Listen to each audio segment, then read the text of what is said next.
Some people cry easily, not just at funerals, not just during breakups, but during arguments, during movies, during small disappointments, even during moments that don't seem big enough to cry about.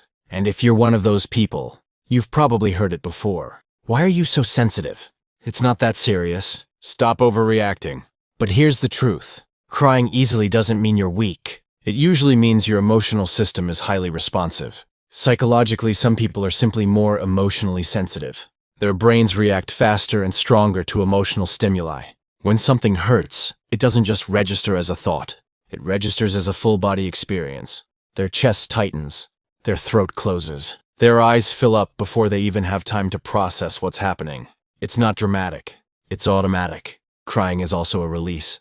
When emotions build up inside the body, tears are one of the fastest ways to regulate that overload. For some people, anger comes out first. For others, silence. But for emotionally sensitive people, tears are the pressure valve. It's how the nervous system says, "This is too much right now." Many people who cry easily grew up in environments where they had to hold a lot inside. Maybe they weren't allowed to express anger. Maybe they had to be the good child. Maybe they became the peacemaker in the family. When you suppress emotions for years, your body learns to release them the safest way it can. And often the safest form is tears. There's also empathy. People who cry easily are often deeply empathetic. They don't just understand pain intellectually, they feel it. When someone raises their voice, they don't just hear volume, they feel rejection. When someone is disappointed in them, they don't just see feedback, they feel failure. Their nervous system reacts to emotional shifts very quickly. And here's something most people don't talk about. Crying easily can be linked to emotional exhaustion. When you're overwhelmed, stressed, or carrying too much responsibility, your emotional threshold lowers. Small things start to feel big. A simple comment can feel like a breaking point. It's not because you're dramatic, it's because you're overloaded. Some people also cry when they're frustrated, not because they're sad, but because they feel misunderstood. They can't explain themselves fast enough. Their words get stuck, and when you feel unheard, tears step in when language fails. It's not manipulation.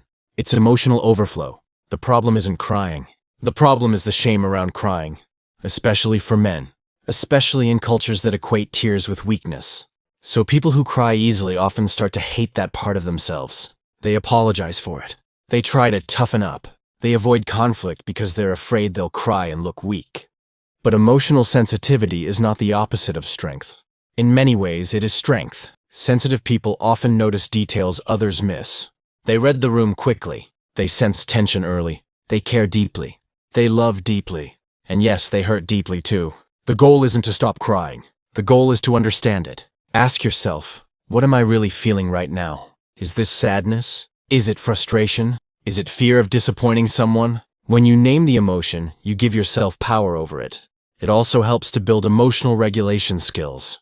Slow breathing, taking a pause before responding, stepping away from heated conversations. Not to avoid feelings, but to give your nervous system time to settle. Sensitivity without regulation can feel chaotic. Sensitivity with awareness becomes emotional intelligence. And remember this, people who cry easily are not fragile. They are responsive. There's a difference. Fragile breaks under pressure. Responsive feels pressure deeply but can learn to handle it. If you cry easily, you are not broken. Your emotions are not a flaw. They are signals. They are information. They are your body's way of communicating that something matters to you.